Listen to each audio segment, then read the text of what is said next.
For me, social justice is where human rights meets environmental and racial justice. So it's that intersectionality. You can't have human rights without environmental and racial justice. For me, social justice means countering extremism and hatred. For me, social justice means fair treatment of all people, respect for human rights, to treat all workers with dignity. I grew up in a dictatorship in Chile, and I experienced a lack of social justice. This is why it's so important for me and why I am a member of Amnesty. What does social justice mean to me? It means being treated as a person and not as a colour, a gender or a statistic. It means being allowed to speak my mind. It means being allowed to vote, to work, to live, and, dare I say it, protest. It means striving for fairness in society, to supporting others who may not have as strong, as loud or as clear a voice as mine, to helping others to access what they need, to achieve what they can and to aspire for more, to making sure that everyone has a voice and to lending them my voice if they need it, to standing up for what I believe to be right, but remembering that sometimes, maybe not often, I may be wrong. For me, social justice means taking action, signing petitions, donating, attending demonstrations, and just using the power of social media to share information and raise awareness on important issues. Social justice for me is about avoiding negative peace and embracing positive peace, which means not just tackling direct violence, but also the structural and cultural violence that we find all around us, which leads to injustice.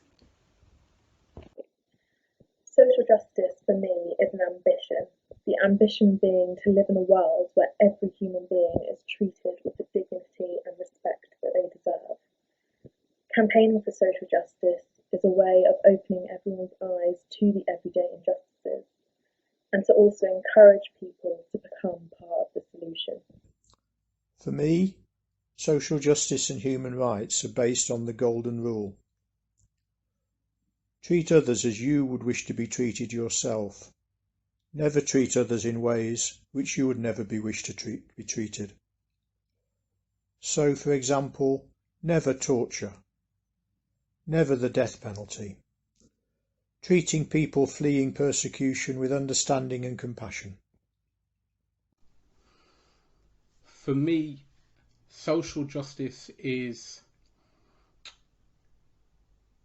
even harder to achieve than it is to describe. But to try to describe it, I would say that social justice is around each of us reflecting on ourselves and what we can do to make the world better and how we can give to make sure that everybody else has. Social justice is every human having every human right respected.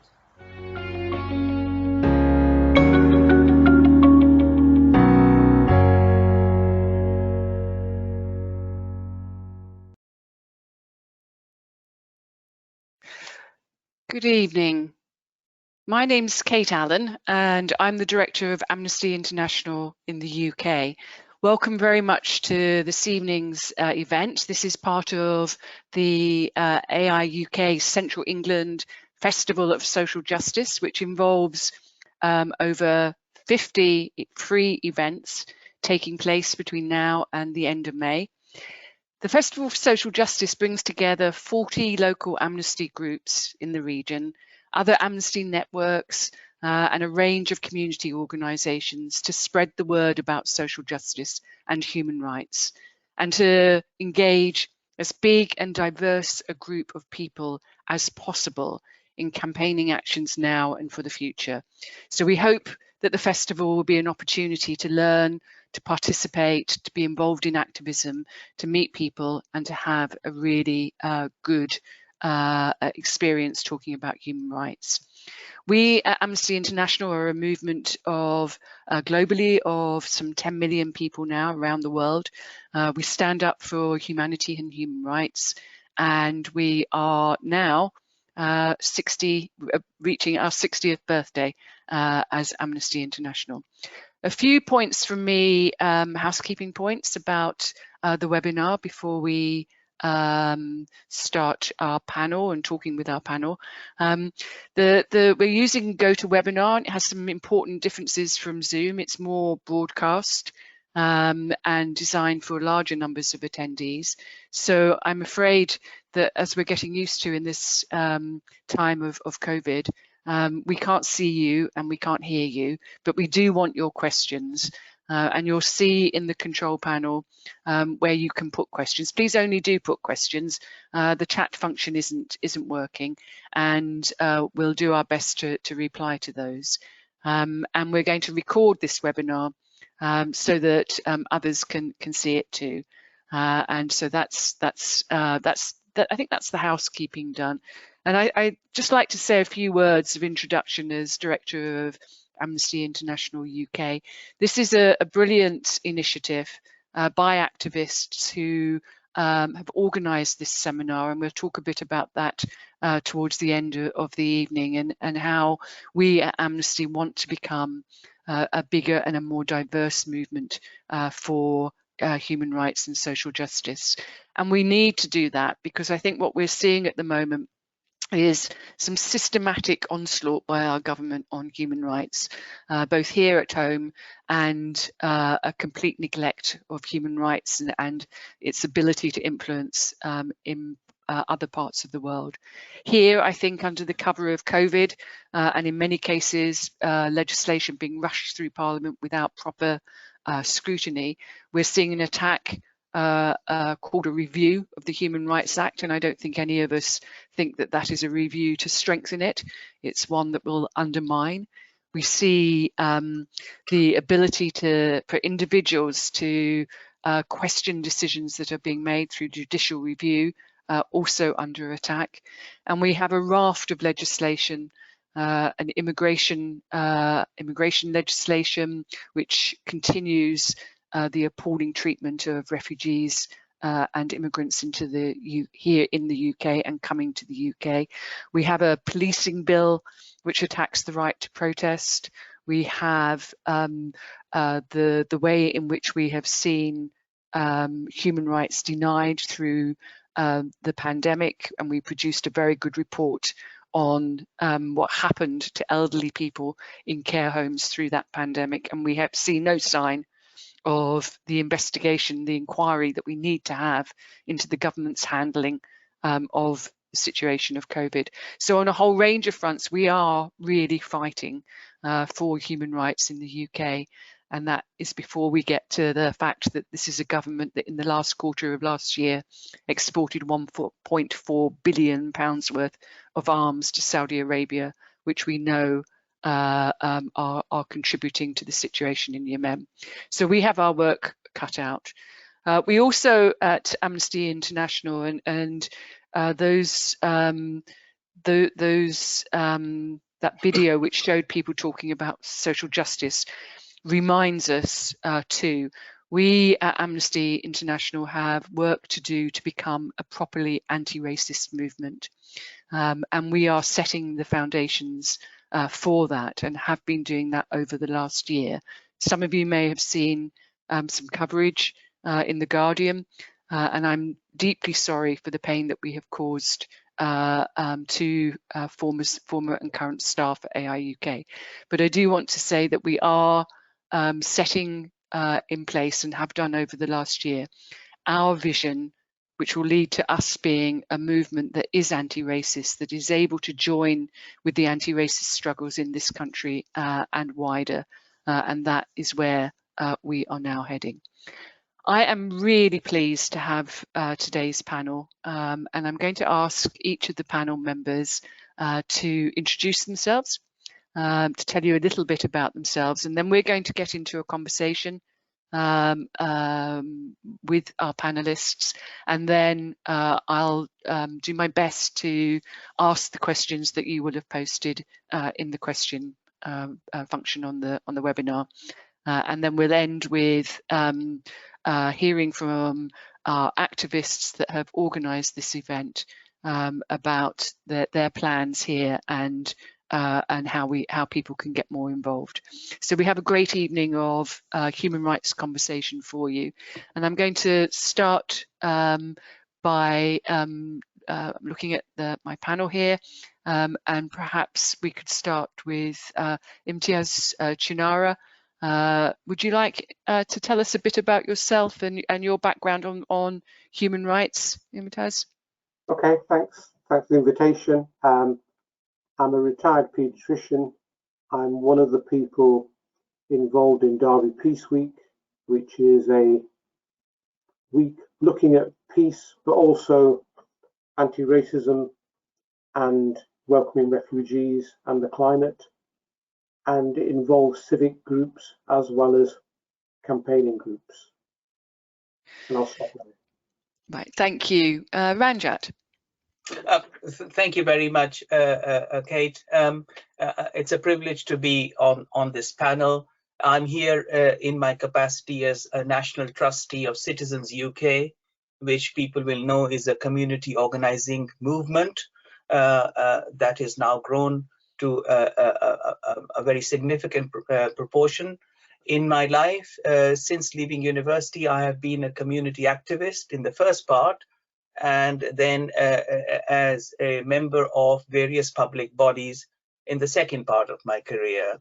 The public bodies included, and it's relevant today, the Commission for Racial Equality, where I was deputy chair, and then moving on to being chair of the Refugee Education and Training Forum, moving on then to the Lord Chancellor's Advisory Committee on Legal Education and Conduct, and training judges and magistrates on human awareness training. And at later stage in my career, becoming a commissioner on the Criminal Cases Review Commission, looking at alleged miscarriages of justice. Moving on to professional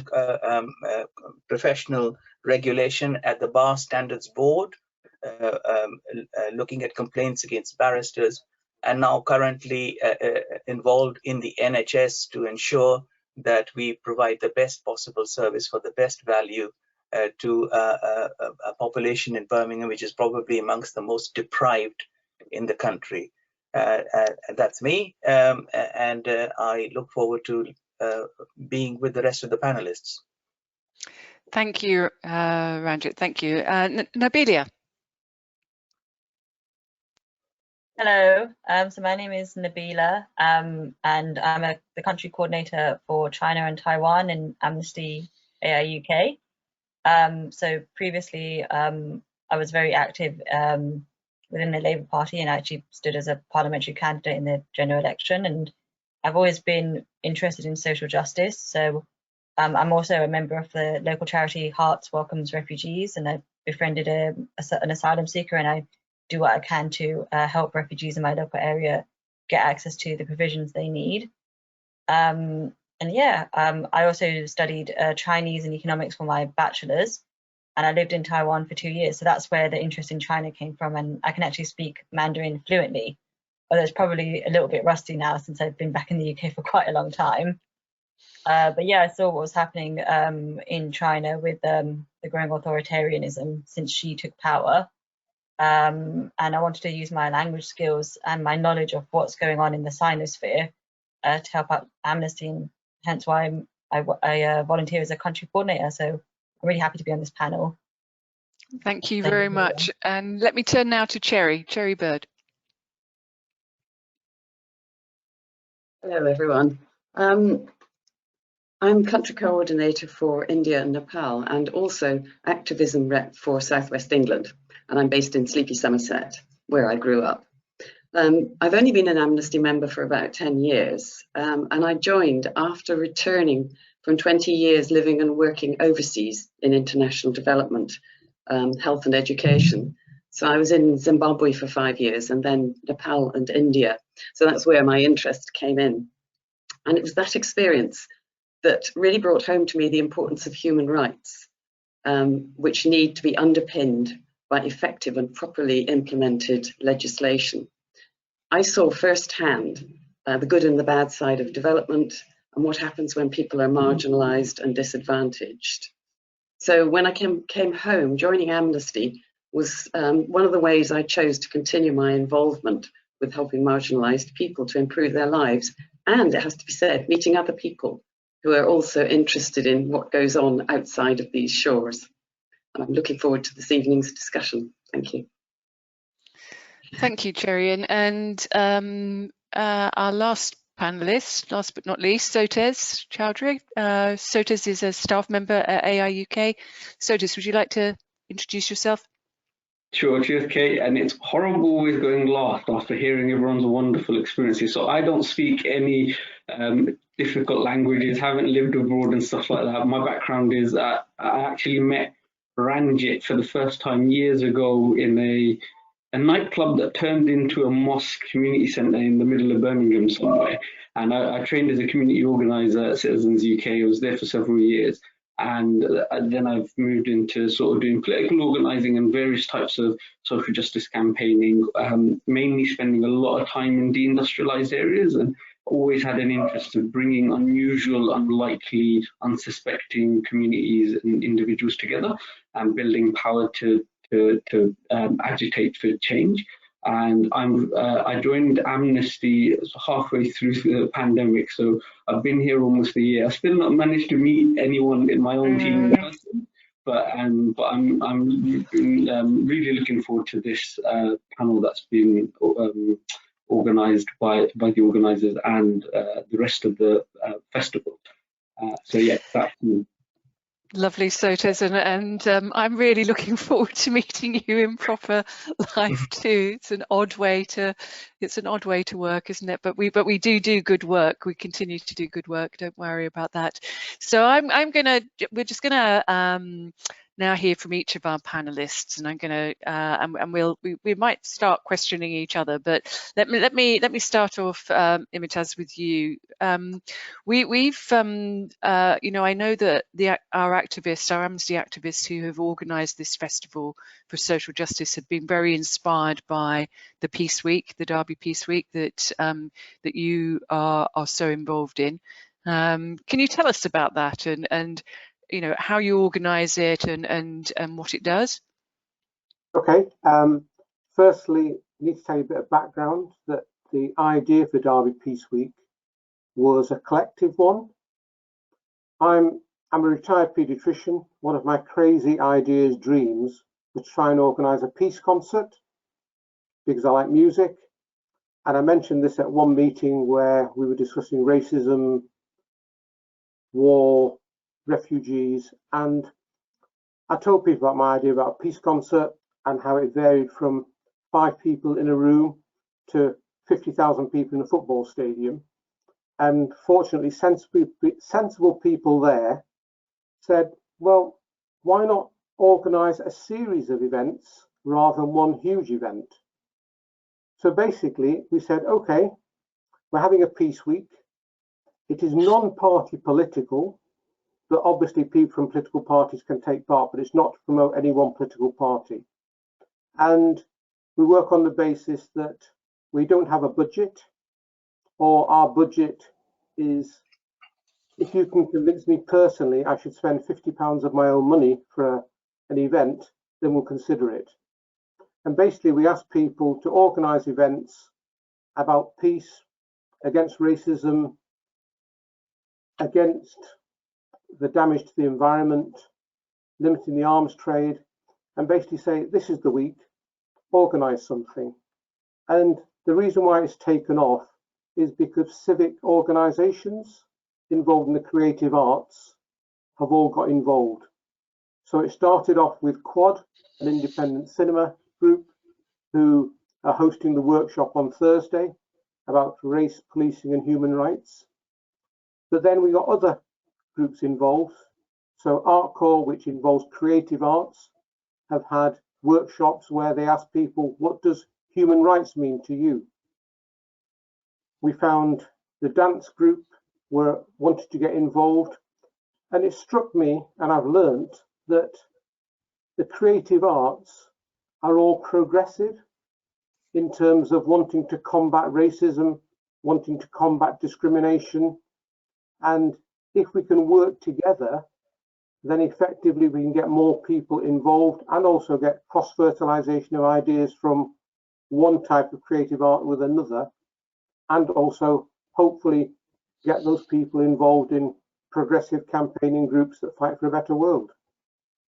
So that's Peace Week, basically. So tell us. I'd really love to hear about a particular event or one of the things that happened during the week that really gave you the passion to develop this further. Where did you see that, do you think? Tell us a bit about it. As I say, it basically people organise different events, and some of the most inspiring events were things like an official photographer for the army who was posted in Iraq, produced an exhibition of photographs, and he talked about the photographs. And the photographs on their own are important, but when he actually spoke about them and spoke about how he was supposed to photograph people who were supposed to be pleased with British troops being there, but he was photographing them from a tank. And it made you realize that actually, if you see somebody in a tank, you are not immediately thinking, oh, I'm going to smile for them. And what really interested me was that the people who came to that event were people whose sons and daughters had enlisted in the army and had suffered post-traumatic stress following that.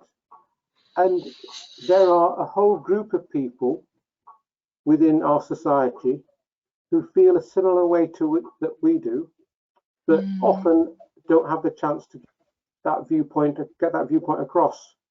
So in a sense, we're trying to get different types of events where people feel that they can say something, i.e. it's not speaking in a lecture theatre, it's speaking in a small room of 10, 20, 30 people at a social stroke cultural event, and they don't feel that they are insignificant voice. That's a brilliant example, and I can just imagine how the effect that would have on everybody. So thank you for that. We'll come back, but let me turn to Ranjit. Ranjit, your introduction, there are so many social justice issues that you have been part of, and like Sotes, Ranjit and I, our paths crossed over 20 years ago on a refugee campaign, and we were reminiscing the other day about that. Can you tell us what you see as the top, let's say, 3 social justice issues that you think should demand Amnesty's attention? And think as broadly as you want, UK, globally. Okay, let me think divergently before I become convergent, as they say. So philosophical preamble, and then moving on to some of the priorities, if you like. But I must say, listening to Imtiaz and others and their activities and interests in social justice, even though I've never been a member of Amnesty International, I feel as if I ought to have been. They mirror in many ways my own career and my own interests. I think there has been throughout my life a yearning, if you like, first of all, a compassion for the poor and the oppressed, which has then led to a yearning for social justice, a kind of a burning desire to have a better world. But let me just say something, Kate. You mentioned it earlier on in your opening, and let me refer back to that this is a solemn day for Amnesty International. The allegation that there is racial discrimination within the organization must be considered very carefully and dealt with the utmost candor and transparency. I think by doing that, Amnesty International will not only will not only deal with the issue, but will enhance its own reputation. So, I hope that you will address that issue very, very determinedly. But this does not mean, of course, what has happened doesn't mean that Amnesty's founding values and principles lack integrity or conviction or force. The determination to improve the lives of marginalized and oppressed individuals and groups remains just as strong now as it has ever been, and just as pressing. Human rights, of course, are being abused on a daily basis, and they are not a thing of the past. Whether they take place, whether we live in an open liberal democracy or in a more closed and conservative environment. Whether whatever definition people use for social justice, and indeed it was compelling to listen to the people right at the beginning about what they felt about social justice. Everyone, however, agrees that the goal of social justice is to seek the redistribution of power to enhance the life chances of some of the most oppressed and the most downtrodden people in our communities, not just simply here, but across the globe. And I mean particularly downtrodden in terms of access to justice, to economic opportunities, and indeed, as we have seen recently, to healthcare. Now, alongside the principle of access, of course, Amnesty must also now grapple with the principles of equity, of diversity, and of participation. We now have to have a society, an organization that is as inclusive as we can possibly make it. So what I'm trying to say here is that Amnesty has to balance two fundamental principles in society: the right to self-determination on the one hand, and the right to equal participation on the other, knowing full well they might pull in opposite directions. By right determination, by the right to self-determination, I mean the principle that everybody has a choice of belonging to a particular group, cultural or religious group, and engaging in that particular enterprises of that group. But the right to equal participation means that regardless of the group to which one belongs, you are also a member of the society, and you're allowed to participate fully and equally in that wider society. So I think we have here a framework of rights in which Amnesty operates, recognizing that there are lots of nuances in the way in which we operate because of the extraordinarily polarized and fragmented nature of the political systems in which we live. So in the end, I think we have learned in Amnesty to deal with different situations in different ways, whether we are engaged with upfront activism, or whether we are engaged in changing systems over a period of time through diplomacy and political interventions. Now, Amnesty, I might finish off with the priorities. Amnesty is not the only organization, of course, that is concerned with improving the well-being of oppressed minorities. But what Amnesty does do very well is to focus very much on human rights abuses of a very special kind. It brings to bear its legal understanding, its historical perspectives on a particular issue at a particular point in time in a way that no other organization can do. And I think that is its strength and its unique selling point, if you like. So human rights are for me, therefore, inextricably bound up with social rights issues. We really need to address, one cannot address the one without the other. And that is where that's where you and Amnesty International play a very, very important point.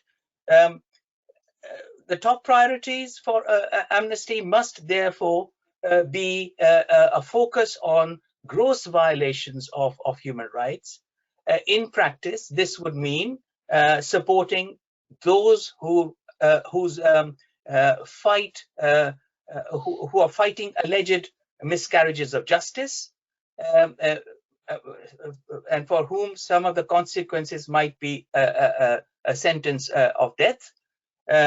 The incarceration of opposition parties, of journalists, of social critics and activists without a full trial or a fair trial in different parts of the world, including our own.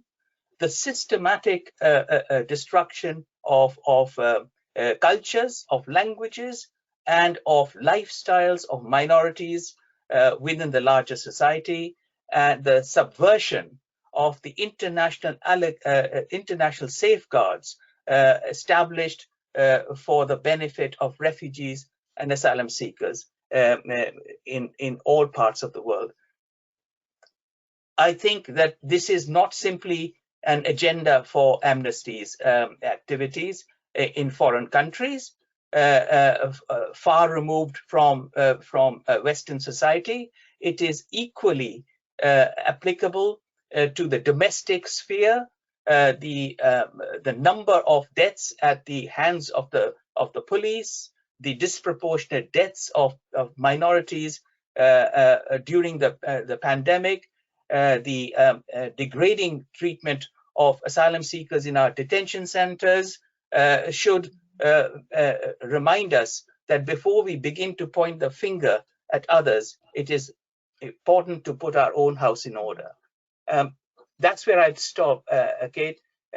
I think you have an important task to do, and there's never been a need for Amnesty greater than now.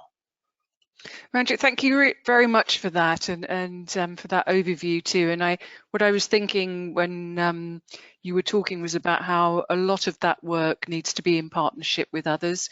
You know, when you said we're not the only ones, and I absolutely understand that, and I'm sure Sotes will come back to that.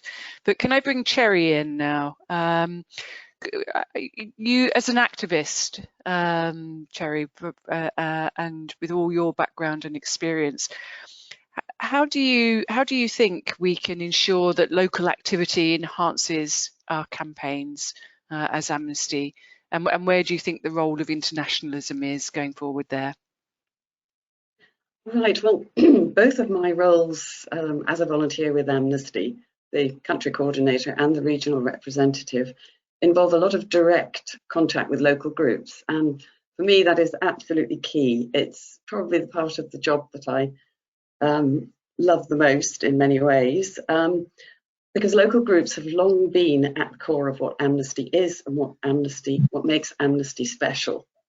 And what drives this commitment, as I said earlier, is in a large part a sense of involvement and interest in overseas issues by people who want to look beyond our own shores.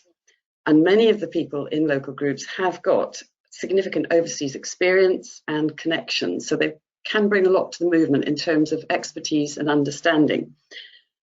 And at local level, that is really valuable, because the groups and individual members at local level, obviously they're an important fundraising mechanism for Amnesty, but I think it's those building of links with other local organisations that have similar ethical values, and raising awareness of ordinary people about some of the issues that they might not be aware of, or certainly wouldn't get the kind of solid human rights perspective on if there weren't Amnesty events.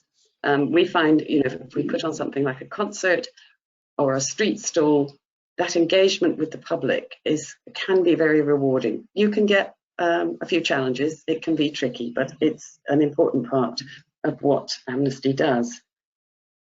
Now, of course, through the pandemic, online collectivism and virtual meetings have, of necessity, become a bigger part of the action. And I think it was going that way anyway, and it probably isn't going to completely reverse even once we can get together again, and there will be a balance. Of course, it's never going to be the satisfaction that you get from those human interactions, people-to-people connection at those street stalls and events, and direct writing of letters to people in prison overseas and to the authorities. But it has enabled our reach to increase hugely. I've given so many more talks to local groups because I can do it virtually instead of having to travel to Scotland to talk for an hour about the situation in India. So I think we need to sort of hang on to the best of both worlds. The direct involvement is still important in projects and in issues, and it's what motivates local groups, gives them a sense of making a difference, and that can be based on individual prisoners of conscience or on themes. And I think that's something that could grow, looking at, for example, land rights or the situation of particular ethnic minority groups, rights to housing, etc. Sometimes you end up working for a prisoner or a group of prisoners or people who are at risk because of their involvement with these themes. That enables everyone to learn more about an issue that they might not know anything about, living in, certainly where I live, the privileged West Country, which is comfortable and happy mostly. And that, I think, is one of the important ways forward, that we broaden out more from individual prisoners to perhaps groups of activists. So what action is needed from Amnesty to promote this? I think essentially, to continue this valuable work, groups need to feel appreciated and supported. And I know that Amnesty staff do appreciate what local groups do. But that requires the right level of information, not too much. And I think that's often a fine judgment to be made. It's tempting sometimes to overwhelm people with lots of emails and information and opportunities to participate. And that can end up with people feeling overwhelmed and perhaps switching off. A selection of long-term case files that they can adopt. Case files are really important for people, whether they are for an individual prisoner or a group. I mean, in India, I've been working on the BK16, which is a group of 16 people who are in prison for their work supporting the rights of marginalized groups over many, many years. And through that, people can learn more about the direction of travel of the current Indian regime, which is not a very positive one. And we can all help, hopefully, to do something to change that. There's a need for additional training to help local groups keep up with technology and differences, new campaigning approaches. Again, the right balance is important. Opportunities to share ideas with other groups are hugely valued. So events like this Festival of Social Justice are amazing. I mean, this is a huge thing. We don't have anything like this in the Southwest, but we do value our annual conference. When people get together, there's a buzz of enthusiasm and interest. People come away motivated to do so much more. And there could be some creative thinking about new structures to bring in people who can't easily reach a local group. And I know that, for example, in Kent, they are setting up a network so that people don't have to go to a regular group meeting, but they can link into the network, find out what's going on, do things themselves. So online forums are another one. We also need to increase the involvement of students and youth, because there is this huge gap between enthusiasm of youth and the local groups who are often more my age than at the beginning of their lives, and how to do that.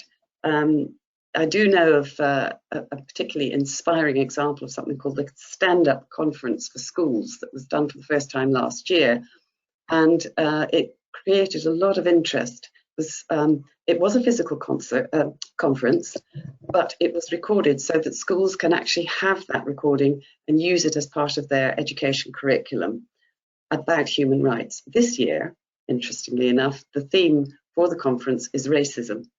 So I think that's a timely thing to be done. So in a nutshell, I feel that much of Amnesty's historic approach is still good and that we shouldn't be throwing out babies with bathwater.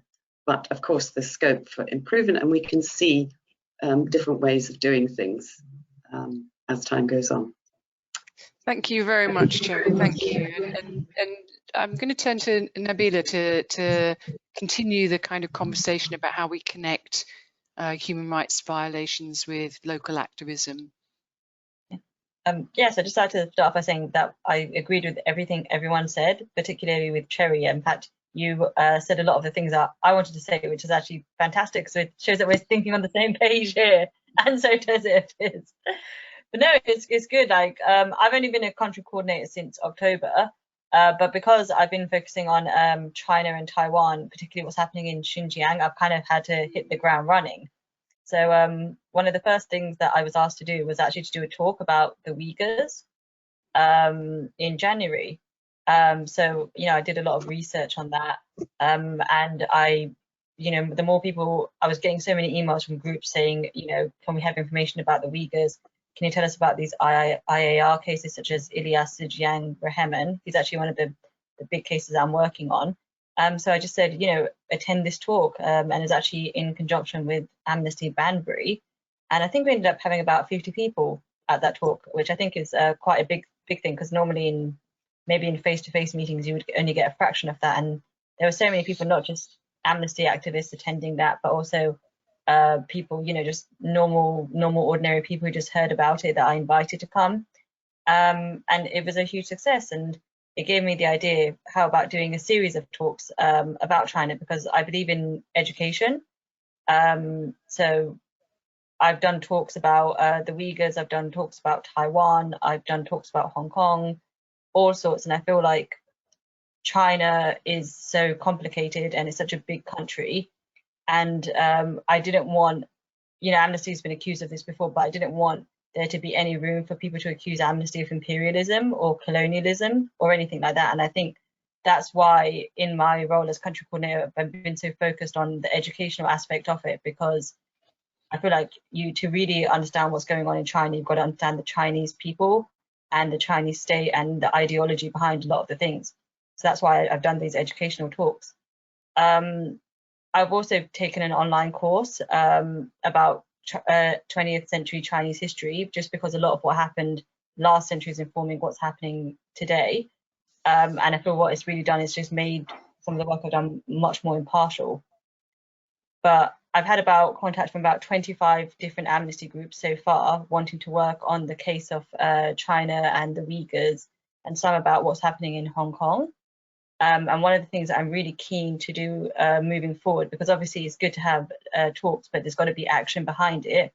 I want to do some community organizing with SOTES, with Bilal Hussein, and try and get, you know, the communities, local communities involved in actually taking actions to actually pressure the Chinese government or our parliamentarians or whoever to actually do something about what's happening. Because, you know, whatever happens abroad, whatever happens in other countries, eventually it will filter down to us here.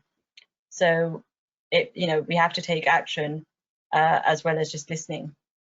So, yeah, as I said, I've been very new in this role, but I feel like a lot's been achieved so far, and that wouldn't have happened without the enthusiasm and goodwill of the Amnesty activists taking the time to contact me and actually, you know, wanting to be part of something bigger. And there's just so much, you know, it really lifts my spirits up when I see how much enthusiasm there is for human rights in general, and how much goodwill there is. Great, thank you very much for that, and great to hear the story of activism from Cherry and from Nabila. And that leads me on to SOTES, and wanting you to talk to us a bit, SOTES, about what you think we as Amnesty need to do to ensure that we're effective on domestic issues, and that we're taking up the right issues, both domestically and internationally. What would you say were some of the priorities there? Well, thanks, Kate. So just before I start, definitely everyone, you should hear one of Nabila's talks. I went along to one. Your jaw will hit the floor, but like the way in which she's, like talks about the issues is the reason why loads of groups are wanting to get involved. And obviously these are issues that speak to people and what they're interested in. So for me, I realized I didn't say at the start what my job was, and it's campaigning communities manager. And the reason I applied for it is myself. By way of me being born here was because of human rights violations being violated abroad for my family. And that got me really interested in wanting to be part of Amnesty. And then I was at that point before I joined, I was aware there was millions of supporters and members of Amnesty. But then I saw this role about organising. I was like, well, isn't this interesting? Because this is kind of unusual to the way lots of NGOs, not-for-profits or charities operate. And I guess what happened in 2018 before I joined was Amnesty developed the impact of the movement strategy, which essence was like understanding that various things were happening within our large movement of activists, just like we've got here today, experimenting and innovating and testing things. So it wasn't all top-down campaigning. It was actually lots of activists taking the creativity that they have and organising in different ways, as were organisations outside of Amnesty. And we, I think, saw an opportunity to use organising and mobilising. So not only when you get like central emails coming from the Amnesty in terms of how to contribute in the campaign, but actually giving our partners and activists the opportunity to develop things. So that was one of the core bases of what was developed. But going to Kate's question in terms of what's needed more, we need more of this. Secondly, it was to get closer to the ground. We're not a grassroots organisation, but we have activists on the grassroots. And so like really speaking to what Ranjit was talking about in terms of Amnesty having that reputation, reach and that credibility, combining it with a bottom-up approach potentially adds a lot more to our armour, especially when we fight the social justice and the human rights violations in the context that Kate set out when she was speaking about what's happening here and abroad. And the third bit was, I think, based around a lot of reflection. It was to do with diversity. It was like building a powerful movement that was diverse. I think no one will disagree with me here, and Sherry kind of picked up on a bit of this. Our diversity is challenged in various ways, not just in age demographics or where people live, their educational backgrounds, their racial or religious backgrounds. And actually, Amnesty, what I found, does draw these people, but they're not always visible. And so I think the impact of the movement really wants to put this across and make sure that this is forefront in terms of the way in which we organise and we campaign. So a few points that I'll add in terms of what I think we need to be doing, should be doing and are starting to do is, one is to do with these sort of activist-led events and campaigns. Like there's the staff and there's a few of us, there's the movement where there's lots of us, and we want, we trust and we know that we've got incredible people in our movement. I mean, I'm always awestruck when I hear the experiences of people, and what we want to do now is push that so our activists have the ability to run events like this. I mean, what's happening now, the program that Ian Gethin and others have organised is phenomenal. Like, people have, there's about 50 programs with all sorts of topics of contemporary and global interests that are being discussed and engaged upon, and that's incredible. We need more of this to engage people. We need more ability for people to work on campaigns that affect them in their communities, and we need more of our activists to shape the campaigns that we have going. So, like Kate was talking about the Human Rights Act being challenged and various other legislations that degrade human rights protections and rights that we enjoy in the UK. Actually, the ability for us to bring in activists right from the start to shape those campaigns means it will be so much better. As a result, we will have so many more ways of people joining, especially if people are busy, if they're disabled, if they can't always turn up to meetings, like Sherry was saying, can't travel to different parts of the country. This will allow people to join in many ways. So having a diversity of experience and campaigning opportunities for people is really important. We also are developing community organising training. Well, we've got community organising training that we started piloting and testing. And what that's all about is really leadership development. Like Amnesty activists have changed the world, and we were lucky enough to attract leaders, but we've also definitely developed a lot of leaders who've done incredible things in our movement, then gone off and done things outside of the movement. And we need to spend a lot of time doing this. So we've got community organising training in order to develop people, so we support them. And then picking up on the next point, which is what Sherry was talking about, the young people. We have some incredible young people in our schools, in our universities. We've got a youth steering group who are just incredible, who have lobbied us and won internally, which is fantastic. And there will be youth reserve seats for young people. And that's because young people have an appetite to really, and they're watching the world, and they've got access to it online and through the conversations with their friends. And actually in the UK, they have received a really hard time during the pandemic. So, so much uncertainty and injustice in their own life and education. So they're really politicized. They're really passionate about human rights. And we've signed off at board level the youth strategy, which was actually designed by young people, which is to make sure we embed and we think about young people at every step of the way, from the way we communicate, campaign, the way we engage in and take action. So that's one, and there was things that we were piloting and testing, which was like the Rise Up program, which is like a leadership program for 18 to 25-year-olds, really targeting backgrounds of people that Amnesty usually doesn't manage to attract and retain. And thankfully, we're going to be growing that. We've also really invested in work around football welcomes. So some of you may know that football welcomes is running concurrently to this as well. We have Premiership football clubs to grassroots, non-league clubs to women's league, all involved in the work we do with refugees up and down the country. I think it was an idea that started a few years ago, and now it's got over 200 clubs. This, just last week we had like civic buildings celebrating this in the northeast, in places like Sunderland. And what that does as well, it really gets us into audiences that are different, like communities that we want to be part of, that are really that are vital for us, so that we're not just talking on behalf of people, we're talking with them. We're not just advocating for them, we're taking action with them. And leading on to other sort of radical partnership. We've got a partnership with the Welsh FA, where we're committed to making sure that we build big alliances, because lots of the human rights injustices and the threats that we have in the UK are not just for us, just like Ranjit was saying, and partnerships that are available, that we just need to talk to people and they'll be on board, and we're open to listen to them.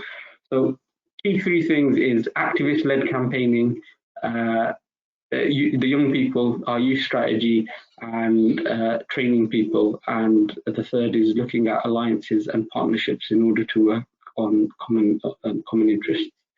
That's me. Kate, over back to you.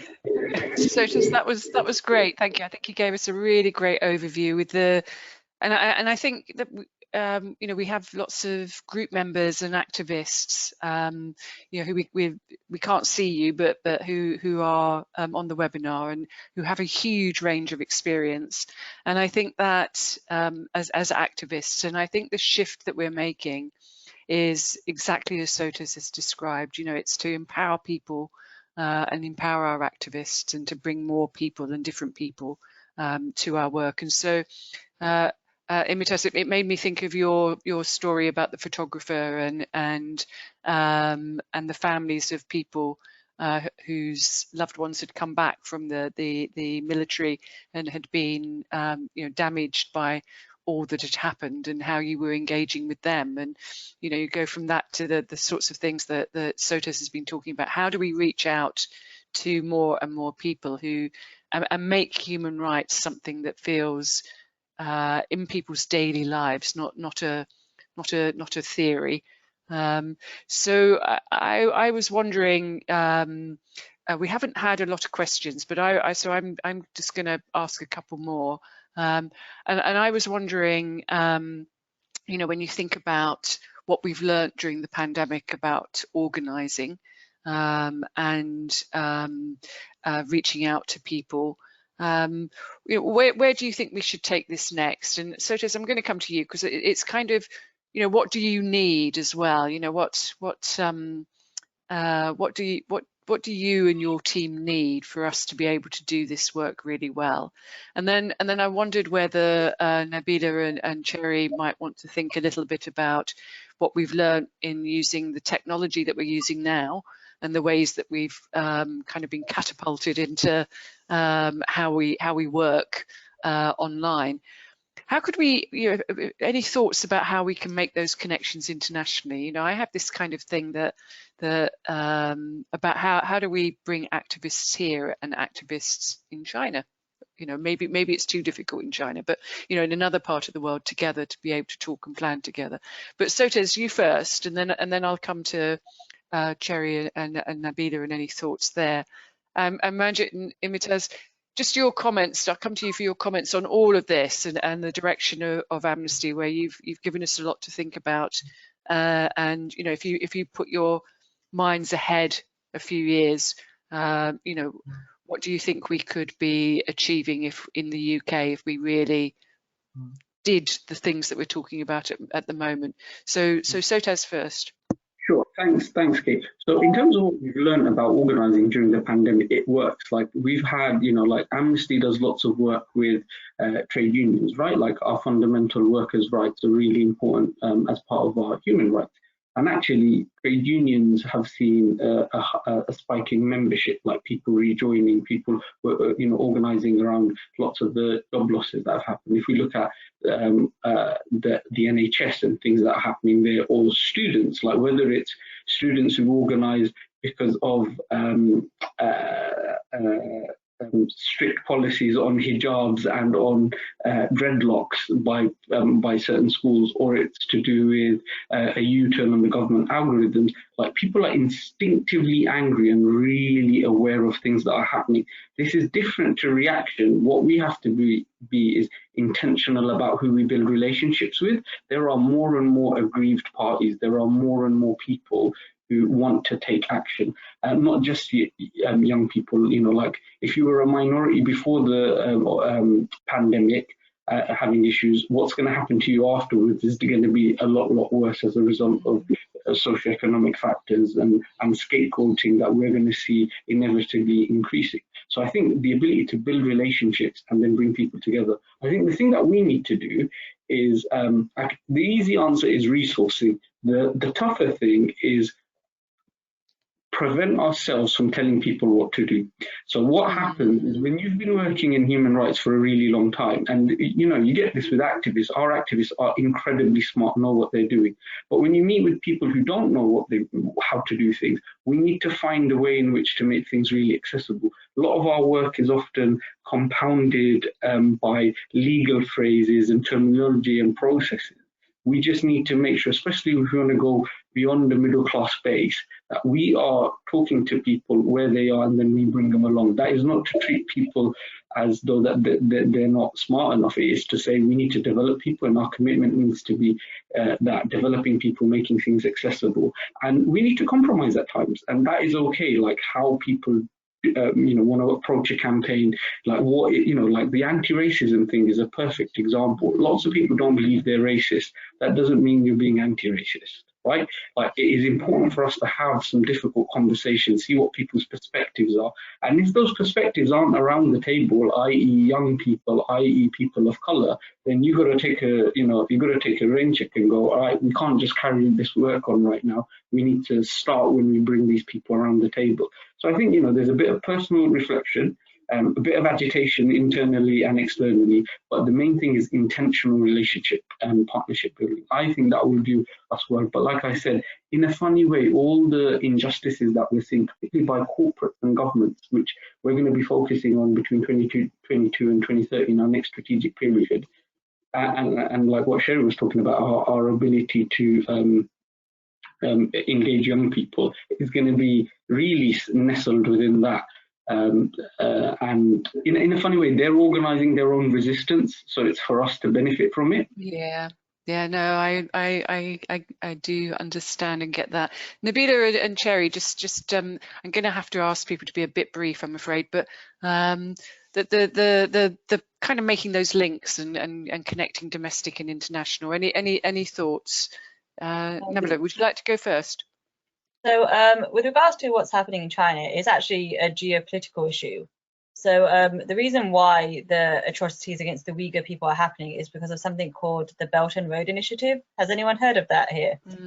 Yep, so, definitely. Yeah, so for those who don't know, basically the Belt and Road Initiative is the Premier of China, Xi Jinping's signature foreign policy aim. And what he wants to do is basically remake global trade routes so that they suit China. And it's a long-term project. But there's basically a overland road and a maritime road that he's developing.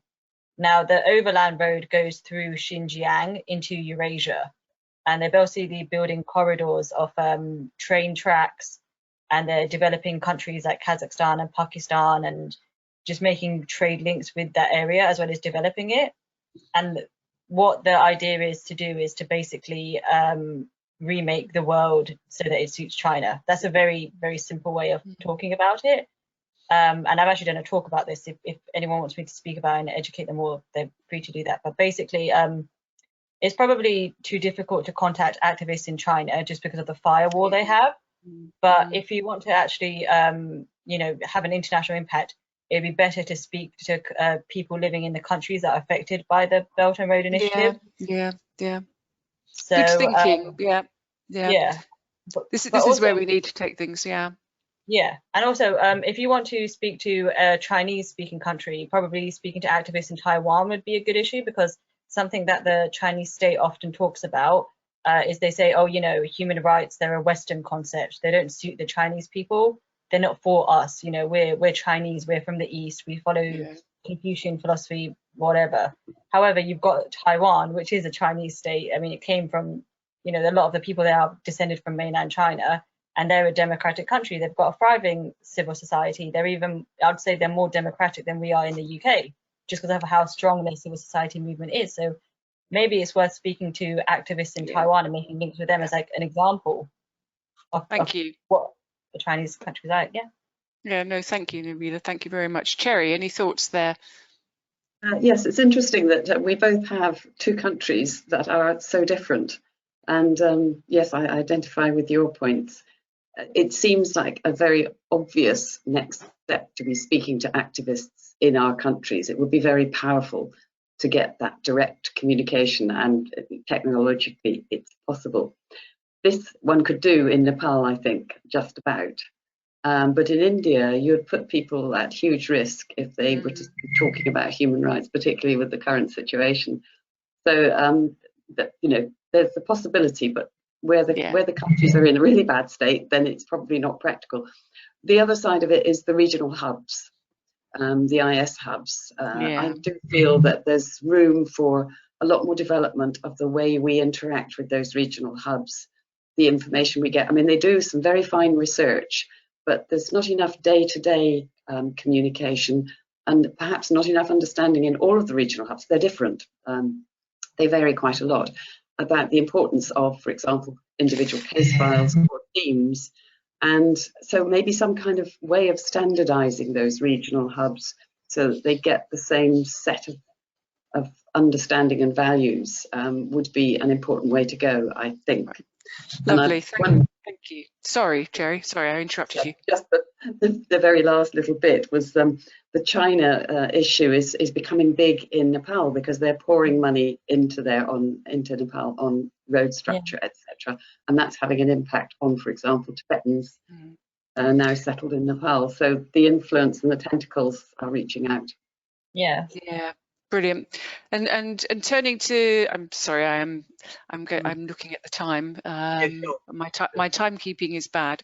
Ranjit and Imitaz, just very, very briefly, any final thoughts for Amnesty, having listened to this conversation and about the direction we're going in? It strikes me, listening to the previous two speakers, that one of the biggest challenges that Amnesty has is to break away from this argument that it's West dictating to the East, and therefore the East is going to have nothing to do with the West, and therefore human rights in the West are a concern of the West, and the East must do its own thing. How do we break through that? Just imagine trying to put Amnesty International into Myanmar at the moment. It's virtually impossible to even begin to think, even with technological breakthroughs and secret technologies that can go through the firewalls.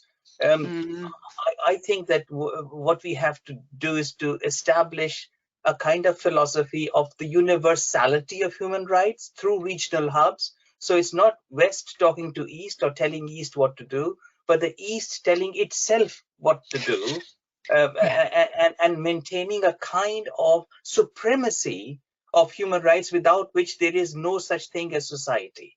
I mean, if Mao says there's no of all things in the world, people are the most important, then to use that as a basis to construct an argument for fundamental human rights in China now and for the future. I think somehow we have to find a way of universalizing this and not just leaving it to national boundaries, that what happens in America is American, and what happens in England is English. And the Chinese shouldn't tell us what to do, and we shouldn't tell the Chinese what to do. I mean, that's nonsense. Yeah, okay, absolutely nonsense. Imitaz, final words from you.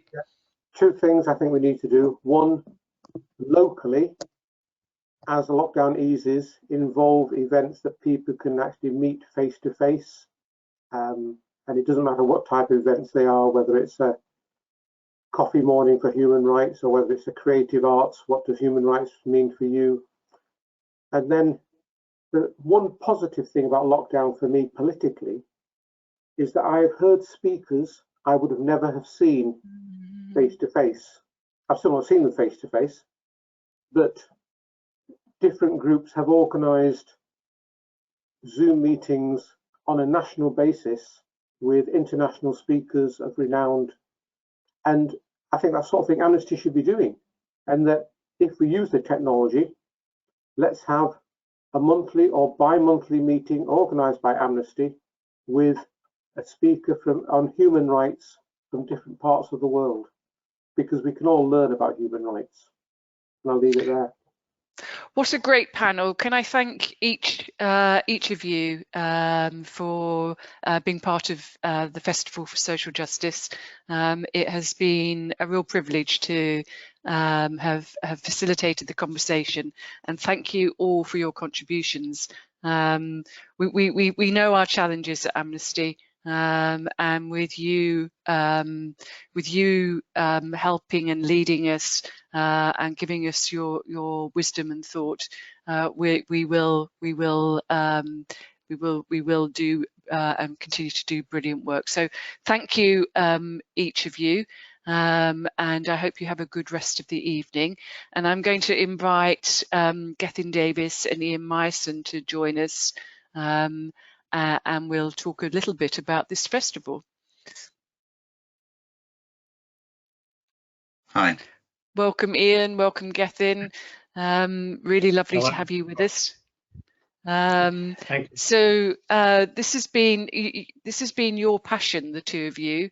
I know with other help, and your talk about others too. But I just wanted to congratulate the two of you in particular on the festival, and ask you to say a bit more about the festival itself and what everybody can expect over the coming period. Well, if I kick off just by saying that it isn't me and it isn't Ian. We work well as a team, as it happens, but what we did quite consciously at the beginning was to actually build on what came out of Imtiaz's idea, which he spoke about at a conference a year ago in January. And everybody thought it was such a great example of organising, about how to bring so many different people in. So we brought in, first of all, our own organising team, and while we're both white males, we brought in lots of other people. We haven't met the target we set ourselves on that, but we certainly are a more inclusive organising team. We're a much bigger one, and we've got certain subgroups which have reached out and hitting the parts that we don't hit. So, for example, as a communications team, and I'm certainly not very good at that, so they've done some brilliant work, including what you saw in the video right at the beginning and what you'll see at the end. We realized that we were not hitting diversity in all its inclusion senses, and so we set up a circle of critical friends who said lots of interesting and sometimes hard things, and we've been able to act on some of them. We'll have to do more of those. We're not doing well enough on all of that, but you've just seen a lot tonight, and you're going to see a lot more in the next 5 weeks if you join us. So those sub teams, and then 30 odd groups out of the 40 organised the 50 odd events along Imtiaz's model. But to be honest, it's not his model. They all worked it out for them. Not all of them, I suppose. Many of them did see the Derby Peace Week, but many of them worked it out for themselves, that there were partners to work with, that there were ways to work together, and it's been humbling, to be honest. Humbling. Ian, tell us more about the what we've got coming in the festival as well. Yeah, sure. Well, social justice obviously covers a lot of issues, and the compilation of talking heads at the beginning indicated quite profoundly the range there, and it's created a really good sort of common space for collaborating with other organisations, community organisations, and so on. And this has led to local groups in the main generating a huge number of events, 50 live events. There's also a lot of pre-recorded content as well, and that's on our YouTube channel. And we are also compiling quite a lot of video selfie content for the Social Justice Soapbox, of which the videos at the beginning were an example. In terms of sort of topics, there's plenty on domestic human rights issues, such as race, policing, prison conditions and asylum, but also on international issues, thematic issues like global trade and its impact on human rights. We've got sessions on particular countries, Kashmir, Egypt, Chile, and we've also got many well-known figures involved. So just to name a couple, we've managed to get the Shadow Chancellor, Annalise Dodds, who's going to be interviewed with Layla Moran, by the Oxford Group on the 30th of April, and the incredibly eminent poet Ian Macmillan is appearing for the Welling Group on the 24th of April. And it's easy to find this stuff if people just search on Festival of Social Justice in Google. There's a nice ad that appears as the first thing there, and people can go to our website and register there. So they'll either register by sending a message to an email contact or through Eventbrite, or by registering for a webinar such as this. So we hope that people will go there and identify the activities they want to be involved in. Brilliant, brilliant. And Gethin, tell us a bit about what's going to happen after the festival. Looking ahead, you know, where are you all taking this next? After you've had a rest. Well, actually, it hasn't been that exhausting because the team has actually spread out the work, and I think there have been some incredible people, some people I haven't met face to face yet, and that's one of the things I intend to find a way of doing, because I think we've learned, as the panel was saying a minute ago, that while this way of working from home has maximised certain aspects, I think we realise there are certain aspects of this that don't work very well, and some work that work extremely well. So I think we're going to have, or propose, a mixed economy of the things after this. So we shall have some real events like the conference we had a year ago. we shall put into conferences like the Amnesty conference, and we will also have some online caucuses, if that's the right way of describing them, where that's the appropriate way. And we'll have some hybrid things, I hope and expect. So, for example, the Kashmir issue, which I think is dear to the hearts of many people, has been an issue for the AIUK board, but we have not been able to get enough action there to satisfy many of the people in the communities that Sotez and Ranjit in particular we're talking about in the last hour or so. And we want to try and move that on. So that meeting that Ian referred to, which will initiate a link with the University of Warwick, so that's a new one, with student groups being involved with us, not on their own, that's another one. And hopefully, if the meeting agrees and if it brings out the issue itself, we will probably have a working group that will be part of what we do as a central area for the future, and it may create its own things as well. So we hope to evaluate this whole thing, suggest the model to other people for them to look at. I particularly intend to work on the racism or anti-racism aspect of this, because I don't think we've done enough. And I look forward to meeting with the 2 or 3 of those, the panel there specifically.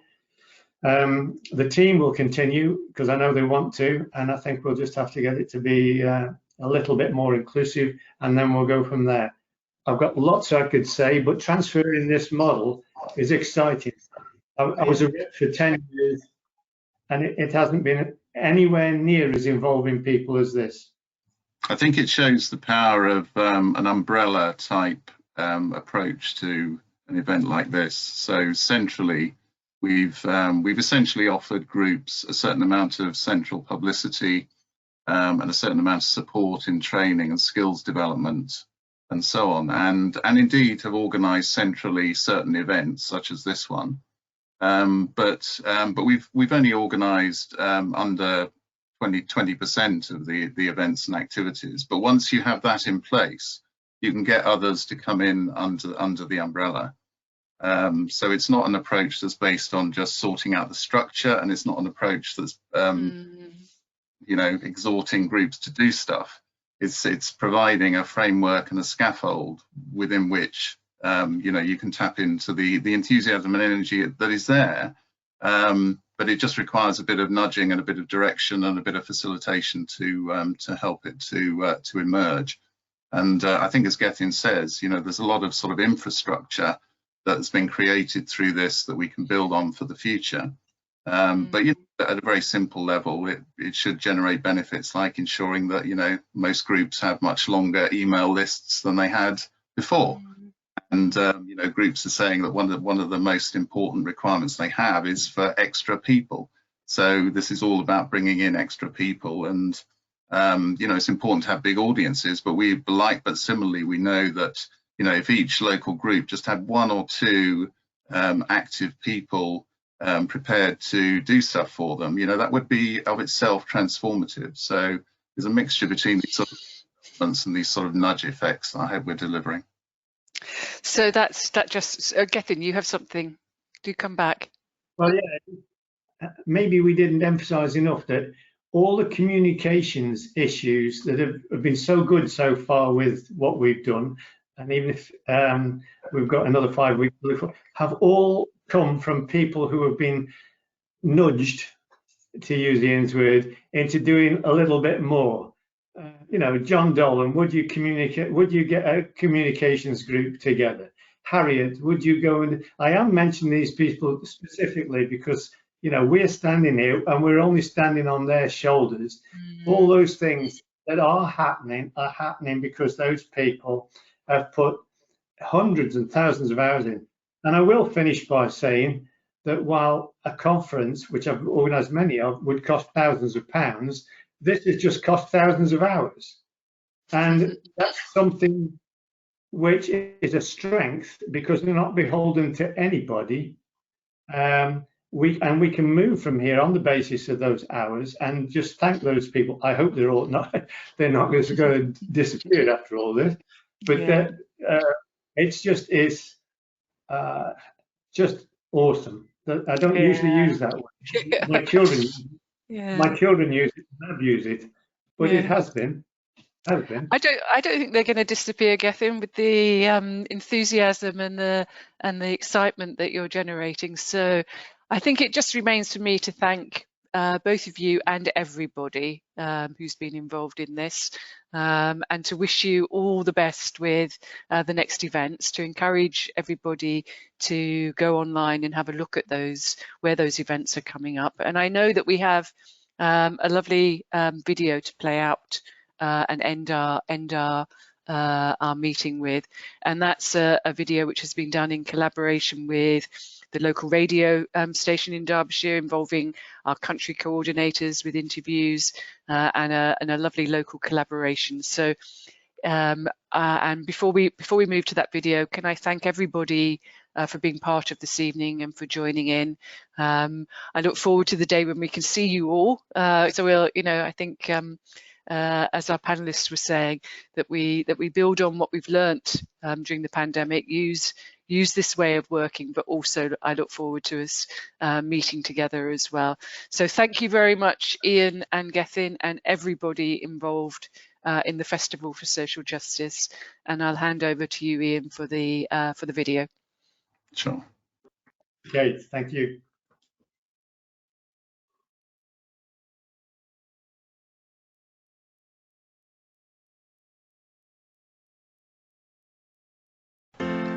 DJ Suki here to tell you about a series of 5 programmes I'm hosting for Amnesty International's Festival of Social Justice.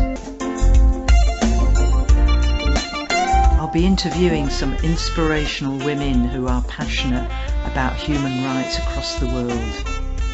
I'll be talking to them about what motivates them. And that's when, I realized that, wow, even one person can make a difference. So those little pennies that she sent to, Pakistan made a difference. And that's when I knew that actually I wanted to do something. And that's how I joined Amnesty.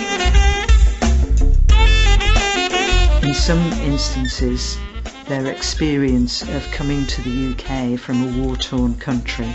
It's very important for people to understand that people that leave their countries, they feel no joy in doing so, and they require support. To think about the people in power and what policies have been put into place that have led to the situation, rather than blaming the refugees. And not forgetting the countries they left behind. We have the voice. Let's use our voice for those who can't speak for themselves.